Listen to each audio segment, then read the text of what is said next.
Hello everyone, welcome to Naira study hub. आज हम लोग डीएलएड थर्ड सेमेस्टर के सोशल साइंस के लघुत्तरीय प्रश्नों को देखेंगे, जो कि पार्ट सेकेंड है।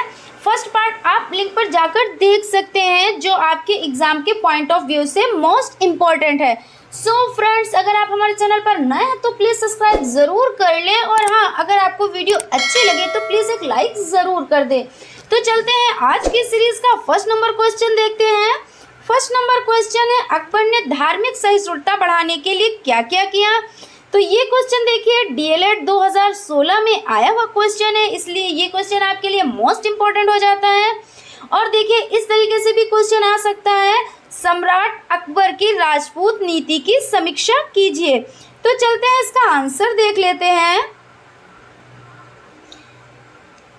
देखिए आंसर है, अकबर एक चतुर सम्राट था। वह जानता था कि हिंदुओं के सहयोग के बिना ना तो साम्राज्य का विस्तार कर सकता है और ना ही साम्राज्य पर अपना अधिकार बनाए रख सकता है। इसके लिए उसने अनेक हिंदुओं को मनसबदार बनाया। इनमें अधिकांश राजपूत राजा थे, जिनसे अकबर ने वैवाहिक संबंध तथा व्यक्तिगत संबंध स्थापित किए। राजपूतों के लिए उसने अपनी अलग से नीति निर्धारित की। उसने राजपूत राजाओं से दोस्ती कर श्रेष्ठ एवं स्वामी भक्त राजपूतों को अपनी सेवा में लिया, जिससे मुगल साम्राज्य काफ़ी दिन तक जीवित रहा। अकबर ने भगवान दास, राजा मान सिंह, बीरबल एवं टोडरमल जैसे राजपूत राजाओं को उच्च मनसब प्रदान किए। अकबर ने आमेर, बीकानेर, जैसलमेर का राज्य कन्याओं से विवाह किए। इस प्रकार अकबर एक स्थायी और शक्तिशाली विस्तृत साम्राज्य की कल्पना को साकार करने में महत्वपूर्ण योगदान रहा। और देखिए जिन राजपूतों ने उसकी अधीनता स्वीकार नहीं की, उसके विरुद्ध उसने युद्ध किए। देखिए कई राजपूतों ने अकबर की अधीनता स्वीकार कर ली, परंतु मेवाड़ के राजा राणा प्रताप ने सर झुकाने से इनकार कर दिया और जल्दी ही अकबर की सेना और राणा का सामना सन 1576 ईस्वी में हल्दी घाटी के मैदान में हुआ। देखिए फ्रेंड्स, ये युद्ध हल्दी घाटी के युद्ध के नाम से फेमस हुआ, और ये युद्ध हुआ कब? तो 1576 ईस्वी में। और किसके बीच में हुआ? तो अकबर और राणा सांगा के बीच में ये युद्ध हुआ। और देखिए अकबर अन्य धर्मों के प्रति उदार था। उसने सर्वमान्य धर्म दीने इलाही की स्थापना की। अगर क्वेश्चन आ जाता है कि अकबर ने किस धर्म की स्थापना की, यानी की थी, तो दीने इलाही धर्म की स्थापना की थी। उसने फतेहपुर सीकरी में एक इबादत खाना यानी कि प्रार्थना गृह बनवाया, जहां वह सभी धर्मों के लोगों के साथ धार्मिक चर्चा करता था। यानी कि देखिए जो इबादत खाना यानी प्रार्थना घर बनवाया था, तो वहाँ पर ऐसा नहीं कि सिर्फ एक ही धर्म के लोग, वहाँ पर सभी धर्मों के लोग इकट्ठा होते थे और वहाँ पर चर्चा करते थे। और देखिए सन 1605 ईस्वी में अकबर की मृत्यु हो गई। तो अगर क्वेश्चन आ जाता है कि अकबर की मृत्यु कब हुई, तो देखिए 1605 ईस्वी में, ठीक है ना। ये जो सन है, ये मैं बार बार आप लोगों से बता रही हूँ कि सन वाइज आप लोग क्वेश्चन कोई भी हो, आप लोग सन वाइज याद रखें। और जो आप लोगों के पेपर में सन मतलब आते ही हैं, जैसे कि मान लीजिए पानीपत का युद्ध हो गया, घाघरा का युद्ध हो गया, चंदेरी का युद्ध हो गया, चौसा का युद्ध हो गया, इन सभी युद्धों के बारे में आप लोग पढ़ें अच्छे से, और उसके जो सन है वो बहुत अच्छे से आप लोग याद कर ले, ठीक है ना। चलते हैं नेक्स्ट क्वेश्चन की तरफ। नेक्स्ट क्वेश्चन है, जहांगीर कौन था। तो देखिए जहांगीर अकबर का पुत्र था। तो जहांगीर सबसे पहले तो ये बात है कि वो अकबर के पुत्र थे, लेकिन देखिए 5 पुत्र थे, तो 5 पुत्रों में सबसे बड़े जहांगीर ही थे। जहांगीर का जन्म कब हुआ? तो 1569 ईस्वी में हुआ। कब हुआ? तो 1569 ईस्वी में हुआ। किसका जन्म? तो जहांगीर का जन्म। और उनके बचपन का नाम क्या था? तो उनके बचपन का नाम सलीम था। किसका नाम सलीम था? तो जहांगीर के बचपन का नाम सलीम था। और देखिए अकबर ने नवरत्न अब्दुल रहीम खान खाना से सलीम ने तुर्की तथा फारसी भाषाओं का ज्ञान प्राप्त किया। अब अगर क्वेश्चन आ जाता है कि देखिए अकबर ने नवरत्न अब्दुल रहीम खान खाना से सलीम ने, यानी सलीम कौन, तो जहांगीर, और उन्होंने किससे किससे फारसी और तुर्की भाषाओं का ज्ञान प्राप्त किया था, तो अब्दुल रहीम खान खाना से, ठीक है ना। और देखिए अकबर की मृत्यु के बाद सलीम का राज्याभिषेक नूरुद्दीन मोहम्मद जहांगीर के नाम से 1605 ईस्वी में आगरा में हुआ था। तो देखिए जहांगीर जो है उनका राज्याभिषेक कब हुआ था, तो 1605 ईस्वी में, ठीक है ना। फिर चलते हैं नेक्स्ट क्वेश्चन की तरफ। नेक्स्ट क्वेश्चन है नूरजहां कौन थी, तो देख लेते हैं। नूरजहां तेहरान निवासी ग्यास बेग की पुत्री थी और उनका जो है बचपन का नाम क्या था, तो नूरजहां का बचपन का नाम मेहरुन्निसा था और उसका पहला विवाह शेर अफगान नामक एक ईरानी के साथ हुआ था, ठीक है ना। और उसकी बुद्धि और सुंदरता के कारण जहांगीर द्वारा उसे नूरजहां की उपाधि दी गई थी, ठीक है ना। चलते हैं नेक्स्ट क्वेश्चन की तरफ। शाहजहां कौन था, तो देखिए शाहजहां के बारे में हम लोग जान लेते हैं। तो उत्तर है जहांगीर की मृत्यु के बाद शाहजहां गद्दी पर बैठा और उसका सिंहासनारोहण 1628 ईस्वी में आगरा में हुआ। अब देखिए अगर क्वेश्चन आ जाता है कि शाहजहां का सिंहासनारोहण कब हुआ, तो 1628 ईस्वी में, और कहाँ पे हुआ, तो आगरा में हुआ, ठीक है ना। शासक बनते ही उसने खान जहां लोधी का विद्रोह, बुंदेलखंड तथा नूरपुर के जमींदार जगत सिंह के विद्रोहों का दमन किया। उसने पुर्तगालियों से भी युद्ध कर उन्हें खदेड़ दिया। उसने साम्राज्य को सुदृढ़ बनाने के उद्देश्य से दक्षिण भारत के अहमदनगर, गोलकुंडा, बीजापुर पर आक्रमण किए। मराठों के साथ मुगल सेना का संघर्ष हुआ, ठीक है ना। और चलते हैं नेक्स्ट क्वेश्चन की तरफ। नेक्स्ट क्वेश्चन है जहांगीर ने खुर्रम को कौन सी उपाधि प्रदान की और क्यों, तो देखते हैं इसका आंसर। दक्षिण भारत में अहमदनगर पर जहांगीर के पुत्र खुर्रम ने आक्रमण करके मुगल साम्राज्य का अंग बना लिया। इस उपलब्धि के कारण ही जहांगीर ने खुर्रम को शाहजहां की उपाधि प्रदान की। अब देखिए क्वेश्चन यहाँ से बनता है, देखिए शाहजहां का पहले क्या नाम था, तो खुर्रम। और देखिए ऐसे भी क्वेश्चन आ सकता है कि खुर्रम जो है वो कौन से शहंशाह हैं, तो देखिए वो शाहजहां, यानी कि जहांगीर ने खुर्रम को शाहजहां की उपाधि प्रदान की, ठीक है ना। उसके बाद चलते हैं नेक्स्ट क्वेश्चन की तरफ। सर टॉमस रो कौन था, वह भारत क्यों आया था, तो सर टॉमस रो इंग्लैंड के सम्राट का राजदूत था। सम्राट ने उसे भारत में व्यापारिक सुविधाएं प्रदान करने के लिए भेजा था। उसने जहांगीर से अंग्रेजों के लिए भारत से व्यापार करने की आज्ञा प्राप्त की। चलते हैं नेक्स्ट क्वेश्चन की तरफ। शाहजहां के काल को मुगल काल का स्वर्ण युग क्यों कहते हैं, ये देखिए जो क्वेश्चन है वो आपका डीएलएड थर्ड सेमेस्टर के 2019 में आया हुआ क्वेश्चन है, इसलिए ये क्वेश्चन भी आपके लिए मोस्ट इम्पॉर्टेंट हो जाता है। इसका आंसर देख लेते हैं। शाहजहां को स्थापत्य कला में विशेष रुचि थी। उसने आगरा में ताजमहल का निर्माण अपनी पत्नी मुमताज़ महल की स्मृति में करवाया, स्मृति यानी कि याद में करवाया। आगरा में मोती मस्जिद, दिल्ली का लाल किला, उसने दीवाने खास और दीवाने आम और जामा मस्जिद आदि इमारतों का निर्माण कराया। किसने करवाया, तो शाहजहां ने करवाया, ठीक है ना। शाहजहां ने किन इमारतों का निर्माण करवाया, तो देखिए ताजमहल हो गया, यानी कि आगरा का ताजमहल हो गया, और आगरा में मोती मस्जिद हो गई, दिल्ली का लाल किला हो गया, और उसमें दीवाने खास और दीवाने आम और जामा मस्जिद भी ये शाहजहां ने इनका मतलब इनका निर्माण करवाया था। ठीक है ना। उसके बाद चलते हैं, देखते हैं इसी आंसर का आगे देख लेते हैं। मयूर सिंहासन तख्ते ताऊस शाहजहां ने बनवाया था। और देखिए शाहजहां ने क्या बनवाया था, तो एक सिंहासन जिसको जो है तख्ते ताऊस का नाम दिया गया। इसकी संरचना बहुमूल्य रत्नों एवं कोहिनूर हीरे से की गई थी। यह एक सुनहरे रंग का खाट के रूप में था।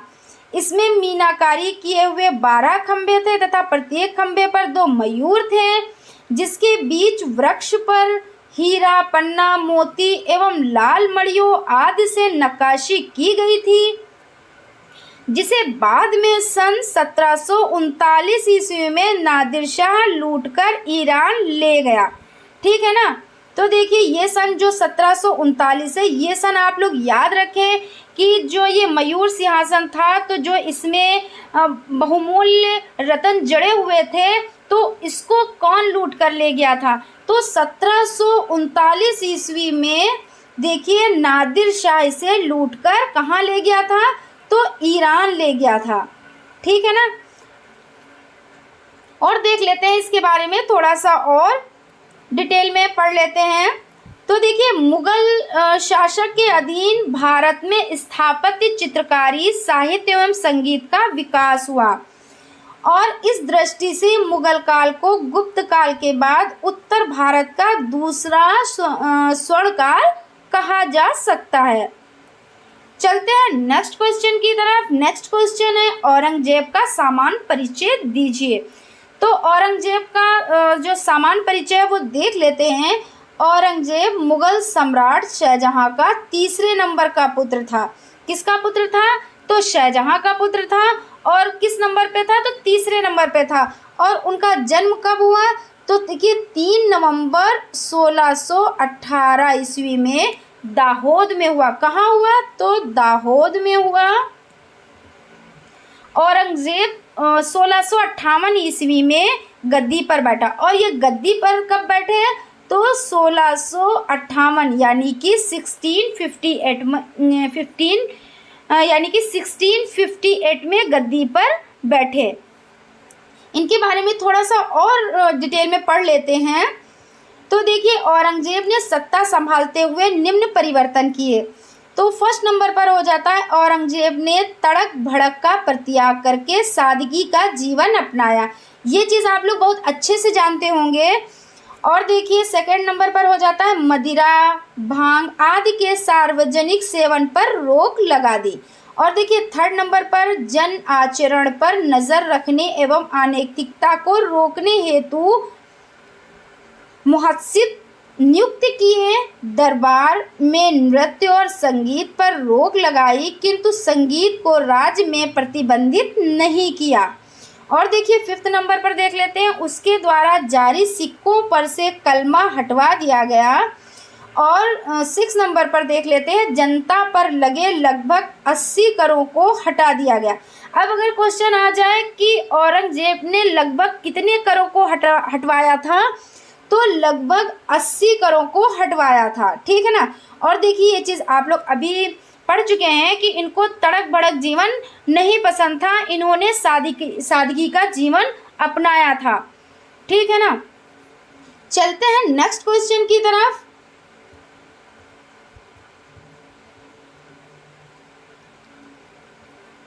नेक्स्ट क्वेश्चन है राजपूतों की यानी कि राजपूतों के प्रति औरंगजेब की नीति के विषय में लिखिए। तो औरंगजेब को राजपूतों का भी सामना करना पड़ा। यद्यपि उसे स्वयं राजगद्दी प्राप्त करने के लिए अनेक राजपूत सरदारों का सहयोग प्राप्त हुआ था, उसने राजपूत राजाओं जय सिंह तथा जसवंत सिंह आदि को उच्च पद तथा मनसब प्रदान किए। किंतु मारवाड़ के शासक जसवंत सिंह की मृत्यु के बाद उसे राज्य के उत्तराधिकारी के पद को लेकर औरंगजेब तथा राजपूतों के संबंध खराब हो गए। अतः राजपूत मुगलों के विरुद्ध हो गए, जिसका मुगल साम्राज्य पर अच्छा प्रभाव नहीं पड़ा। ठीक है ना। चलते हैं नेक्स्ट क्वेश्चन की तरफ। नेक्स्ट क्वेश्चन है, मुगल साम्राज्य के पतन में किस सीमा तक औरंगजेब ने यानी औरंगजेब उत्तरदायी था? तो इसका आंसर देख लेते हैं। मुगल साम्राज्य के पतन के लिए औरंगजेब भी कुछ सीमा तक उत्तरदायी था। औरंगजेब की धार्मिक नीति ने हिंदुओं को शासन का दुश्मन बना दिया था। कृषि और व्यापार में अपेक्षाकृत उन्नति नहीं हुई। औरंगजेब का अधिकांश समय दक्षिण भारत के युद्धों में ही व्यतीत हुआ। उत्तर की ओर वह पर्याप्त समय नहीं दे सका। कर्मचारियों की संख्या भी बढ़ा दी गई थी। उसके खर्चों के अनुरूप लगान प्राप्त नहीं होता था। अधिक वसूली के प्रयास से असंतोष उभरा। राजनीतिक अस्थिरता भी अमीरों को स्वतंत्र घोषित करने के लिए प्रेरित कर रही थी। औरंगजेब मराठों को नियंत्रित करने में असमर्थ रहा। चलते हैं नेक्स्ट क्वेश्चन की तरफ। नेक्स्ट क्वेश्चन है, मुगलों के पतन के कारण के रूप में आर्थिक संकट का वर्णन कीजिए। तो इसका आंसर जान लेते हैं। उस समय धनवान एवं निर्धनों में भेद स्पष्ट रूप से था। यह भेद सामाजिक एकता में बाधक था। इस काल में कृषि, व्यापार, उत्पादन आदि क्षेत्रों में वृद्धि बढ़ती मांग एवं जन आकांक्षाओं के अनुरूप नहीं था। कृषि एवं व्यापार के क्षेत्र में यथासंभव उन्नति हो चुकी थी, अब और अधिक संभव नहीं था। मनसबदार भी अधिकाधिक वसूली करने लगे। इससे असंतोष भड़कने लगा। ठीक है ना। कहने का तात्पर्य यह है कि देखिए जो है मुगलों के पतन का कारण क्या था। इसमें देखिए जो भेद यानी कि सामाजिक एकता में जो ये मतभेद थे, ये सामाजिक एकता में तो बाधक बन ही गए थे। प्लस क्या था कि इस काल में कृषि, व्यापार, उत्पादन आदि क्षेत्रों में वृद्धि बढ़ी और मांग एवं जन आकांक्षाओं के रूप में नहीं थी।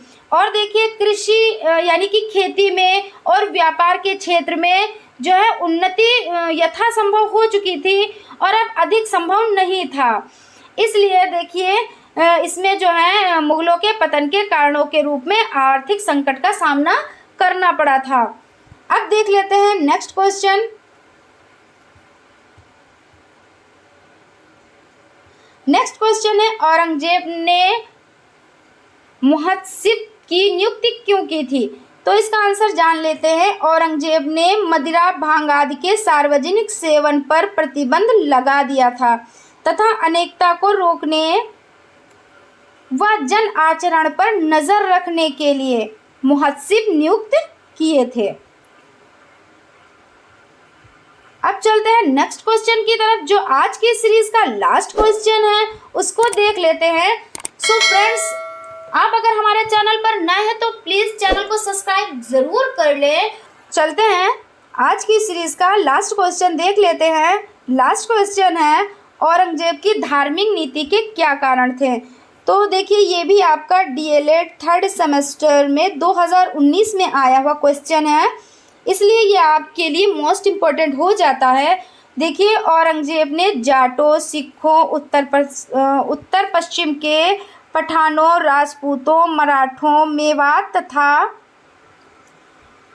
नारनौल के सतनामियों से लंबे समय तक संघर्ष करना पड़ा।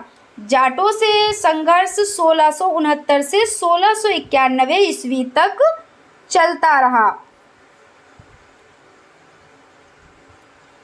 औरंगजेब के समय तक मुगलों तथा सिखों के संबंध काफी बिगड़ गए।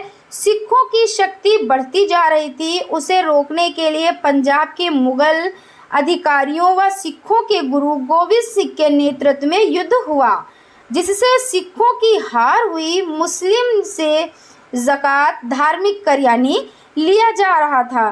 गैर मुस्लिमों से जजिया कर की पुनः वसूली प्रारंभ कर दी गई थी। ठीक है ना।